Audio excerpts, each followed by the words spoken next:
Pois é, gente, preocupados com o aumento dos casos, preocupados com o risco de aglomeração nas festas de fim de ano, os governos, tanto do Ceará como da Bahia e também do Rio Grande do Sul, mudaram o tom das campanhas de alerta, né? Pegaram mais pesado, digamos assim. São vídeos que emocionam, são vídeos que chocam, sabe, soco no estômago? E é claro que são vídeos que acabam também provocando polêmica nas redes sociais. Vamos ver por quê. Rodou.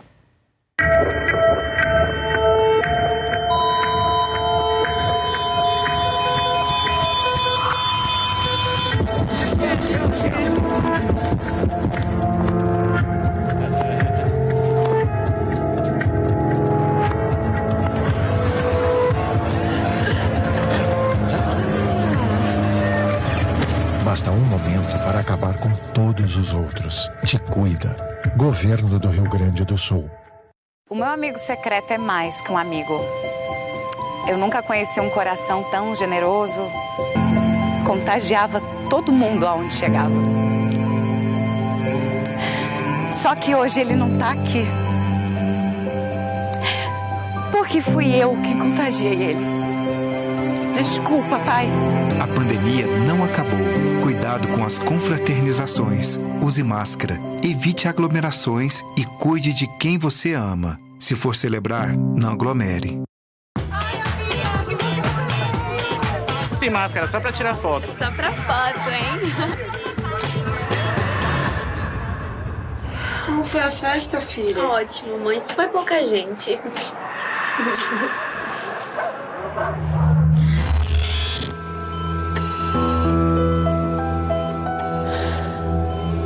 Só não diga que não sabia. Coronavírus mata. Governo do Estado. E eu vou justamente conversar agora com o secretário de Comunicação da Bahia, o André Nascimento Gurvelo. Boa tarde, secretário.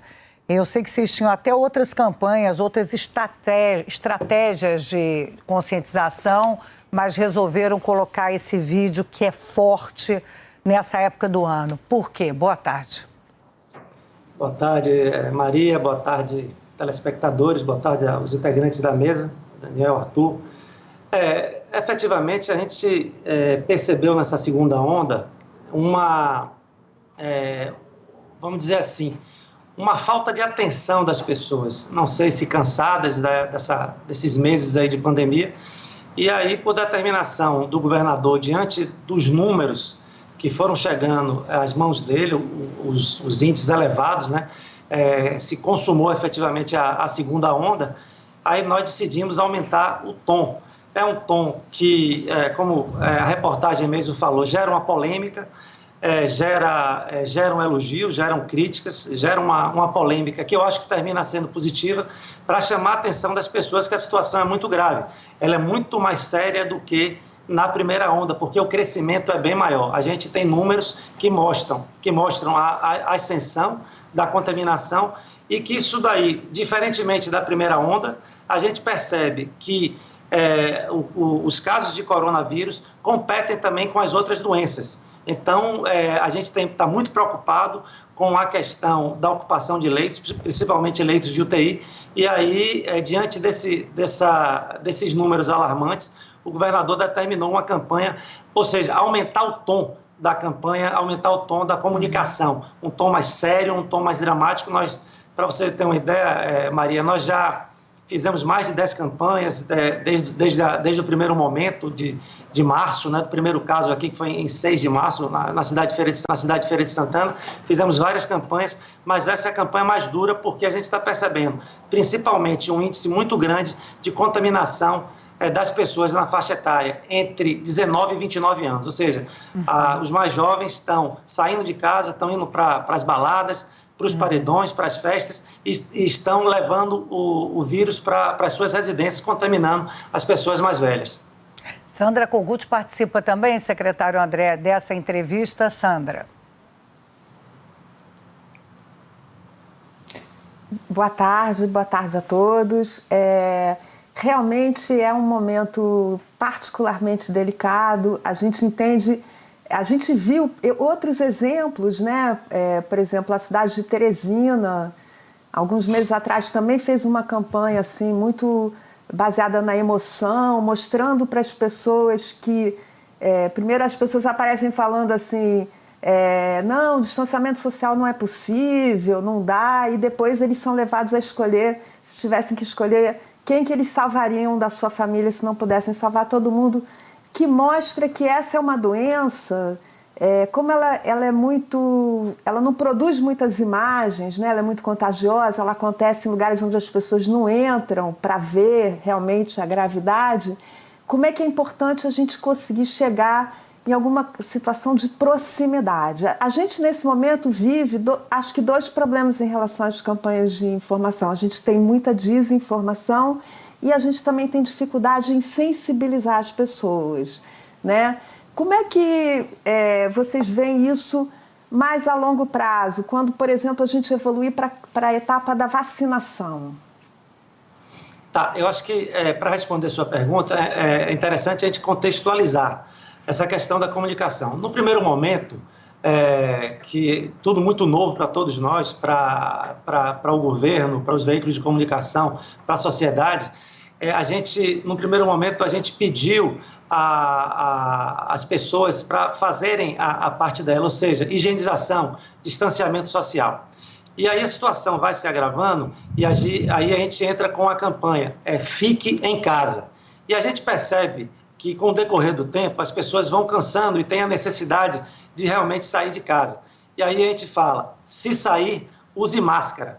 Ou seja, cada momento a gente tem que pegar no pulso da sociedade e saber a mensagem que a gente vai colocar. Ter o conteúdo correto, conciliar o conteúdo com criação, para a gente tentar sensibilizar a sociedade para a gravidade e para as etapas da doença.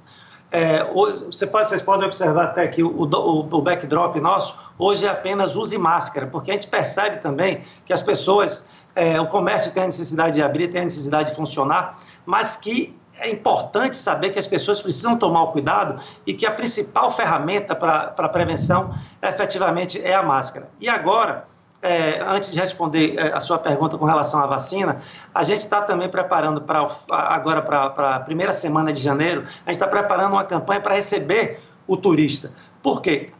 Com o fechamento dos outros países, o turismo internacional se fortalece. E a Bahia vira um destino bastante cobiçado, seja no extremo sul, seja na Chapada, seja aqui em Salvador, seja no litoral norte. Então, a gente precisa também chamar o turista para essa responsabilidade de fazer a sua parte.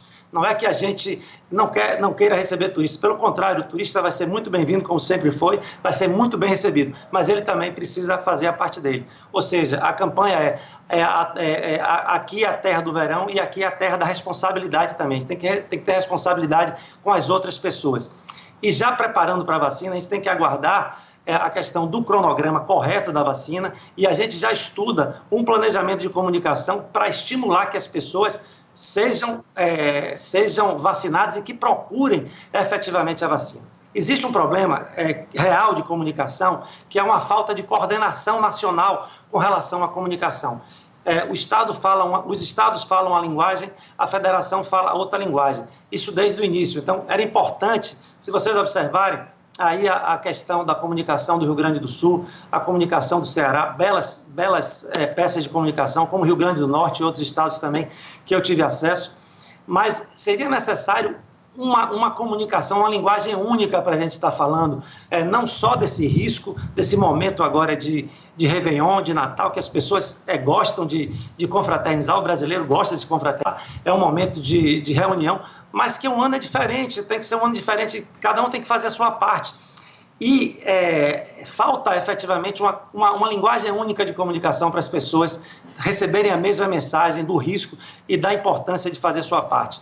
Com relação à questão da vacina, existe uma programação, a gente precisa saber exatamente da data, dos públicos, nós temos aqui o nosso plano de imunização, que efetivamente tem que ser ligado também a um plano nacional, mas a comunicação, com certeza, vai estar preparada para esse período de quando a vacina chegar. Se Deus quiser, que chegue o mais breve possível aqui na Bahia e no Brasil. Da Pieve. Secretário, boa tarde. O senhor acabou de falar na necessidade de uma linguagem única para combater esse flagelo que a gente enfrenta. Essa linguagem única ajudaria o senhor, por exemplo, e os estados e municípios a chegarem em segmentos do eleitorado que não são tocados por essa vacinação?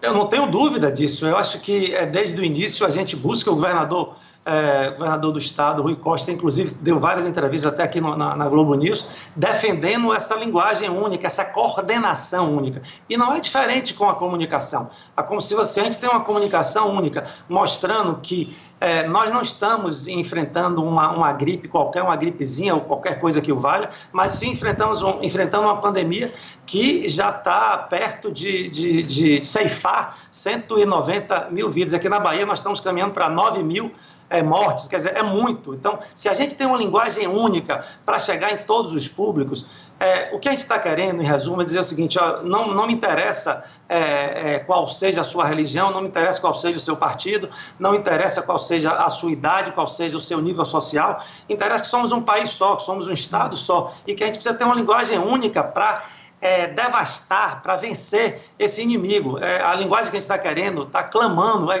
dizer o seguinte: isso aqui é uma guerra, e a gente precisa vencer a guerra. É um inimigo poderoso, é um inimigo invisível que está aí, que está matando. Então, se a gente tivesse uma linguagem única com relação a isso, sendo sempre baseado em conhecimento científico, com certeza a comunicação seria muito mais eficiente. Só para vocês terem uma ideia, aqui em 24 horas, só no YouTube nosso oficial, nós tivemos 17 mil visualizações. É muito aqui para a gente.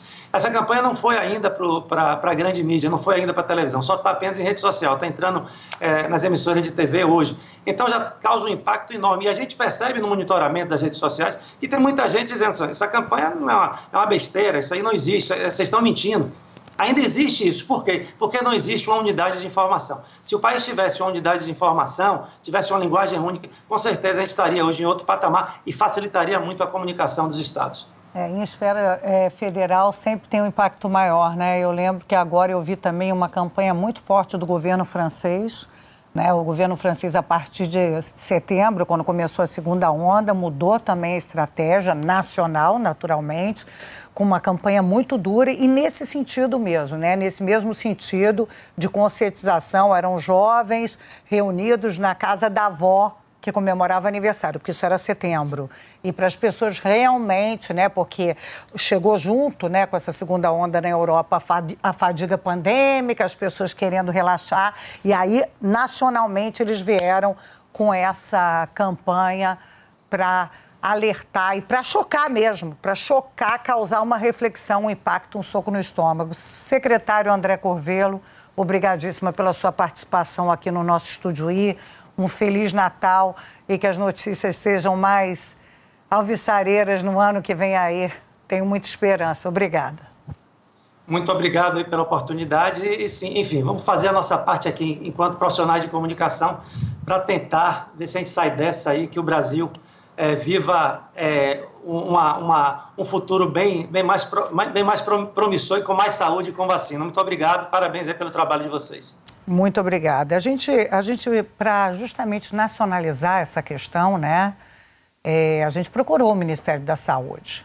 Porque a gente viu, tem campanha na Bahia, no Ceará, no Rio Grande do Sul, essas mais impactantes. E tem outras campanhas, várias, por esse Brasil de meu Deus. Então, qual é a estratégia nacional? Então, se vocês olharem para as redes sociais do Ministério da Saúde, não houve publicações em dezembro que alertem para os riscos da transmissão da Covid. Nessa época, nesse timing óbvio de preocupação, não houve.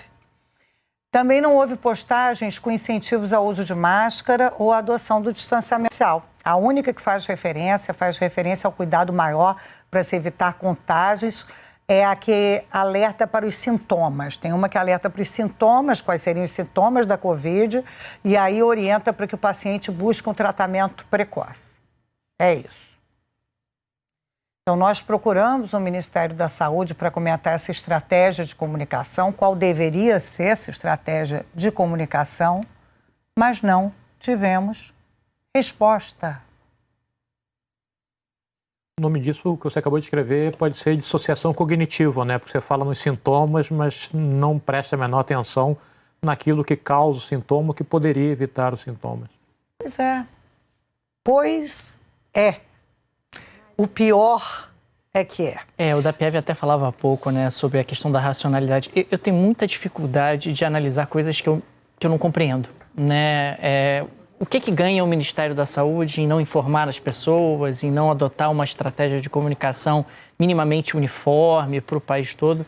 É difícil até compreender qual é a racionalidade que está por trás de um comportamento como esse. Sandra, é difícil porque não há racionalidade. É só mais curioso ainda, porque esse é um governo que passa o seu tempo investindo em propaganda, que transformou tudo em propaganda, transformou informação em propaganda, quer transformar a cultura em propaganda, quer transformar dados em propaganda. Ou seja, não é um governo que não pensa nisso, é um governo que se move pela propaganda. Então é uma escolha. Você não investir nesse tipo de informação é uma opção.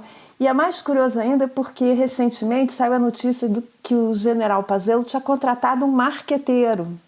Ou seja, não é que ele não esteja preocupado com a sua imagem ou com a imagem do Ministério da Saúde. É que a maneira de enxergar o papel do Ministério da Saúde, a maneira de combater a Covid e de tirar o Brasil dessa situação é outra. Não está em linha com, digamos assim, o mundo civilizado. Quando não se propagam os bons exemplos, quando não se propagam as orientações, quando não se propagam as notícias, os fatos apurados, o que se propaga é o vírus. É disso que a gente está falando o tempo inteiro.